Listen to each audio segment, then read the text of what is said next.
Les crypto-paiements avancent à pas de géant. Je vous propose dans cette vidéo un panorama des crypto-paiements. Malgré l'hiver crypto, les grands de l'industrie de paiement continuent d'avancer leurs pions sur l'échiquier mondial des crypto-paiements. JP Morgan, Visa, Mastercard, Swift et même McDonald's et Google ont récemment pris des positions fortes pour atteindre le centre de cet échiquier. Sur l'aile roi, Bitcoin continue de renforcer sa position, sa puissance de hachage et son évolution en tant que moyen de paiement. Avec Lightning, ils ont atteint un nouveau sommet historique. Dans cette vidéo, je vous propose un panorama de ces dernières avancées en matière des crypto-paiements. Commençons par les géants des paiements, les industriels des cartes de paiement. Visa a accumulé plus de 70 partenariats avec des entreprises crypto, ce qui témoigne de sa mutation en cours d'un acteur actuel monétique pour devenir aussi un leader en crypto-paiement. Visa, elle a annoncé récemment une collaboration avec l'exchange crypto FTX pour permettre aux détenteurs de crypto de pouvoir payer avec leur crypto-monnaie à des points de vente auprès de plusieurs millions de commerçants dans 40 pays au monde. FTX a déclaré: la prochaine phase du déploiement des cartes Visa de marque FTX est attendue en Europe avant la fin de l'année, avec des lancements régionaux supplémentaires prévus pour 2023. Cette décision permet aux clients de dépenser les crypto-monnaies sans les retirer de l'exchange auparavant, comme vous le feriez avec n'importe quel compte bancaire, comme l'explique le directeur financier de Visa. Pour rappel, le fondateur de FTX est Sam Bankman-Fried, également connu sous ses initiales SBF. Il est un entrepreneur, milliardaire et investisseur américain. Et son exchange, FTX, compte plus d'1 million d'utilisateurs. Sa valeur nette estimée est de 10 milliards de dollars. La collaboration de FTX et de Visa permet aux commerçants d'accepter plus facilement la crypto-monnaie sans avoir à investir dans une infrastructure propriétaire de systèmes d'acceptation crypto. Chez ValueChain, nous sommes convaincus que ces approches d'acceptation des paiements crypto ne sont que transitoires, avant que les points de vente ne soient eux-mêmes modernisés et deviennent crypto-natifs par conception, comme pour les paiements Lightning Network en Bitcoin. Contactez ValueChain pour plus d'informations à ce sujet d'ailleurs. Visa s'est même associé à la plus grande banque d'affaires mondiale, la JP Morgan, pour améliorer les paiements transfrontaliers à l'aide de leur réseau de blockchain privé appelé Link et B2B Connect. Link est proposé par Onyx, la division crypto-paiement de JP Morgan et lancée en 2017. Il se repose sur le réseau Swift pour la coordination des banques correspondantes pour garantir que les participants à une transaction de paiement fournissent des identités authentiques et des informations correctes. Les échecs de paiement coûtent à l'économie mondiale environ 118 milliards de dollars par an.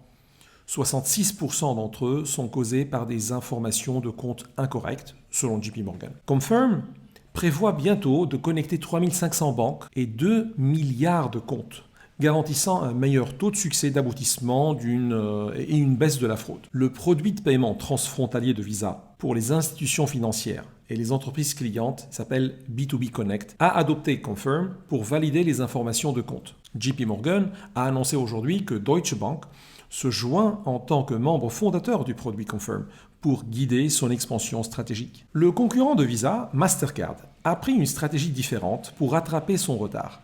Il se positionne comme acteur mondial incontournable de la conformité des transactions crypto et entre en concurrence frontale avec des acteurs comme Chainalysis, ScoreChain ou Elliptic. Mastercard a annoncé qu'elle travaille sur un nouveau logiciel appelé CryptoSecure, basé sur les technologies CipherTrace, acquise l'année dernière. La solution est basée sur des données des blockchains publics, des registres publics provenant des exchanges par exemple, ainsi que des algorithmes sophistiqués d'intelligence artificielle. On peut supposer que Mastercard monétise illégalement peut-être sa connaissance des données de paiement personnel en entraînant ces modèles d'intelligence artificielle. Cela aidera les fournisseurs de services de cryptoactifs à mieux exécuter leur diligence renforcée et à signaler les transactions suspectes aux autorités gouvernementales, comme à la TRACFIN en France. Les transactions de crypto-paiement illicites ont atteint l'année dernière environ 14 milliards de dollars, selon Chainalysis.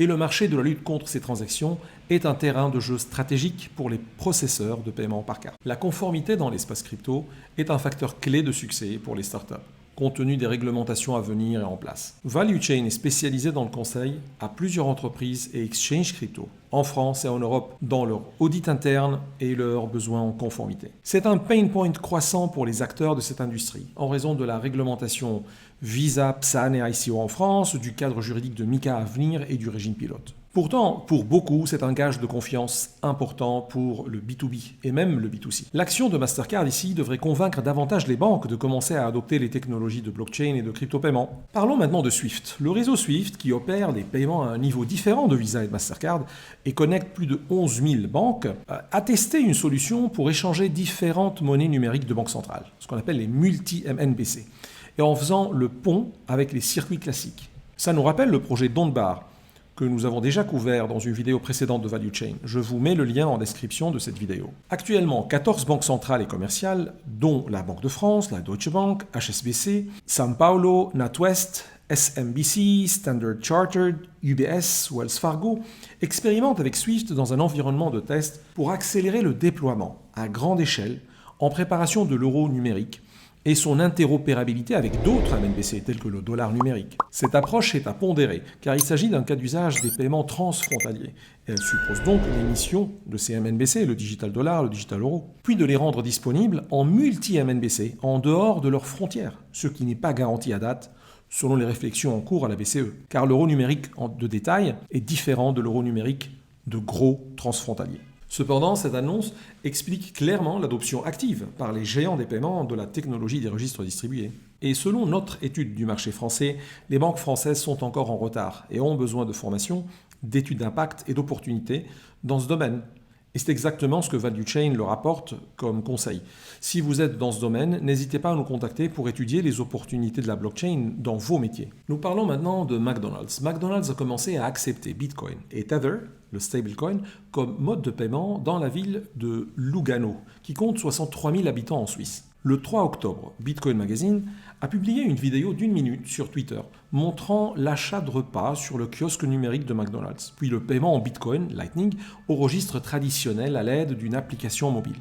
Le village suisse a lancé son opération Plan B en mars. Ce projet consiste à créer un hub sur le thème de la crypto-monnaie.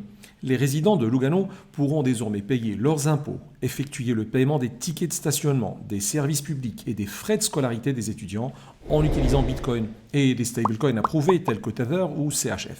Plus de 200 magasins et entreprises locaux devraient également accepter les paiements en crypto-monnaie pour les biens et services, car les commerçants bénéficieront d'une conversion instantanée en monnaie fiduciaire locale avec l'aide de divers fournisseurs de services. L'une des principales solutions utilisées par le village de Lugano est fournie avec l'aide de Lightning Network. C'est la Layer 2 du couche Bitcoin, qui a évolué pour devenir un système de paiement de premier plan, hautement évolutif et résilient, qui surmonte les défis de mise à l'échelle de la blockchain de la Layer 1 sans sacrifier la sécurité, la fiabilité ou l'anonymat. Nous pouvons voir une forte adoption du réseau Lightning se former, et nous allons y revenir par la suite de cette vidéo. La stratégie en Suisse comprend également la création de 2 fonds d'investissement. Le premier fonds, d'une valeur de 3 millions de dollars, vise à encourager l'acceptation du Bitcoin dans toute la ville. La deuxième tranche, de 110 millions de dollars, est destinée à la création d'entreprises cherchant à se lancer dans la ville suisse, le tout dans le but de devenir l'une des principales villes Bitcoin d'Europe. Dans le panorama, nous passons maintenant à Google. Google a annoncé accepter bientôt les paiements en crypto-monnaie pour ses services de cloud. Un accord avec Coinbase permettra aux clients de Google de payer pour des services cloud computing en utilisant Bitcoin. Elle envisage même le stockage et les exchanges de crypto-monnaies avec Coinbase. Cette intégration permettra aux développeurs d'exploiter des services du Web3 sans avoir besoin d'une infrastructure coûteuse et complexe. Et Alphabet, la maison mère de Google, multiplie ses investissements dans les startups blockchain, comme Visa d'ailleurs. Ces actions la classent en tant que premier fonds d'investissement en startup crypto au monde. On parle de Google ici, ou d'Alphabet, la maison mère de Google, avec 1,5 milliard de dollars entre septembre 2021 et juin 2022. Parlons maintenant du roi des crypto-monnaies, le Bitcoin. Le roi des crypto-monnaies semble, quant à lui, ne pas reconnaître divers cryptos. Sa puissance de hachage défie tout indicateur négatif des marchés. La preuve de travail de Bitcoin a atteint un record historique, après une baisse forte suite au crash. Son hash a bondi de plus de 30% en 2 mois, dépassant 265 exahash par seconde. Pour comprendre la signification de cette puissance, indispensable à la sécurité et au fonctionnement de Bitcoin, je vous recommande la vidéo Value Chain Bitcoin tout puissant. Je vous mets le lien en description. Je vous rappelle ma théorie sur ce sujet. Le minage est une fondamentale principale de la valeur de Bitcoin. Bitcoin, c'est de l'énergie numérique infalsifiable. grâce à la nécessité d'énergie réelle pour le forger. J'espère développer ce point avec vous dans une étude séparée. Mais regardons maintenant une deuxième fondamentale de Bitcoin. Bitcoin Lightning Network atteint les 100 millions de dollars en BTC. Cette solution Layer 2 de Bitcoin prouve être une solution plus élégante que le merge ou le sharding sur Ethereum, notamment grâce au faible coût et à la grande rapidité de ses échanges en BTC. Ce réseau dit éclair a connu une adoption croissante forte. Il vient d'atteindre un nombre symbolique de 5000 BTC dans ses canaux prépayés, soit plus de 100 millions de dollars.